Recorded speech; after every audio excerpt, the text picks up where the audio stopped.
Bienvenidos a mi podcast. Hoy les voy a informar de una organización que se llama MEChA. MEChA es un acrónimo y significa Movimiento Estudiantil Chicano de Aztlán. ¿Qué exactamente es MEChA? I'm just kidding, everyone. This isn't Spanish class. This is History 112. I will speak English for the sake of everyone. However, this topic does involve Spanish words here and there. So to help out those that didn't take Spanish in high school or those who don't know Spanish, I will break it down and translate it. The organization I'm about to talk about is called MEChA, Movimiento Estudiantil Chicano de Aztlán.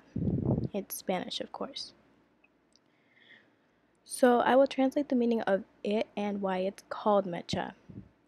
The word itself, MEChA, is actually derived from the English word match, which is a symbolic meaning of a spark or a fire. The M stands for Movimiento and the E stands for students.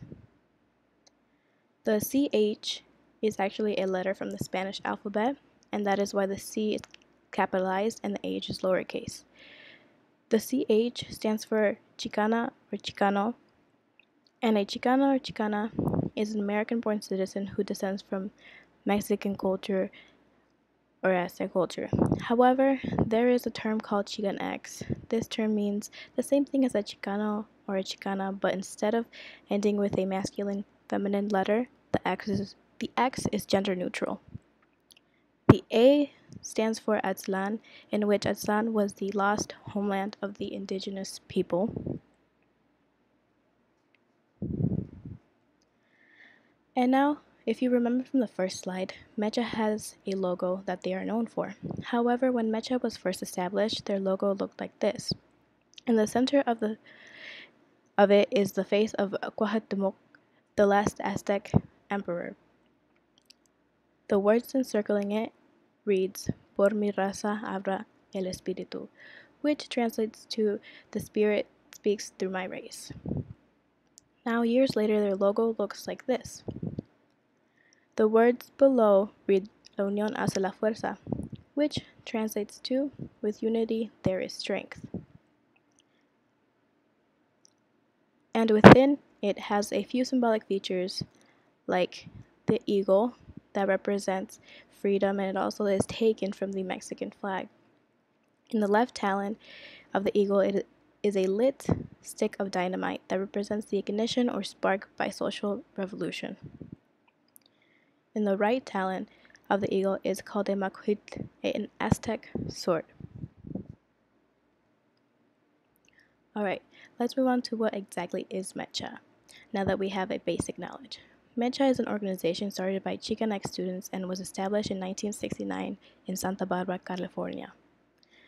People felt as if students had been Americanized by the schools, that they had been conditioned to accept the dominant values of American society, particularly individualism, at the expense of their Mexican identity.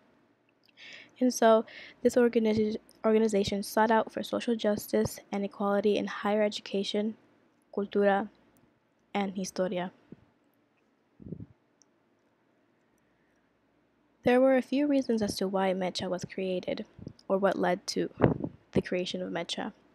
But the major event that started everything was the Chicano movement. And the Chicano movement started around the 1960s, and it was also known as the Chicano Civil Rights Movement. During this movement, there were many legendary figures that helped spark many organizations, like Cesar Chavez, an American-born activist who co-founded the UFW, the United Farm Works. Reyes Lopez Tijerina, a former preacher, created the Alianza Federal de Mercedes, or the Federal Alliance of Land Grants. You had Rodolfo Corky Gonzalez, a political activist, poet, and former boxer that founded La Cruzada, or the Crusade for Justice. And you had Jose Angel Gutierrez, who took part in the electoral movement and was a co-founder of La Raza Unida. On March 1996, Rodolfo Corky Gonzalez led his group, the Crusade for Justice, to its first National Chicano Youth Liberation Conference. There were more than 1,000 people that attended. After a week-long conference, what is now known as El Plan Espiritual de Aztlán, was issued. The spiritual plan of Aztlán was written, and it advocated self-determination and Chicano nationalism. In this plan, stated that they wanted their Chicano community to be in control by Chicanos, and that they were not part of the white Europeans, but rather of the people of those native to Aztlán. Along with it came organizational goals like political liberation, education, self-defense, economy, cultural unity, and institutions. A month later, in April 1969, in the University of California in Santa Barbara, over 100 Chicanx students gathered together to construct a 155-page document plan that would improve education in schools.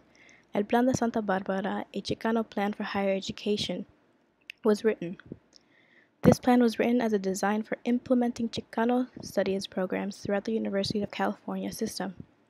The plan eschewed assimilation and produced the most resounding rejection of Mexican American ideology to date.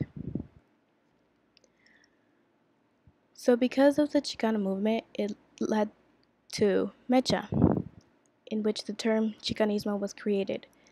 And Chicanismo refers to a crucial distinction in political consciousness between a Mexican American and a Chicana mentality.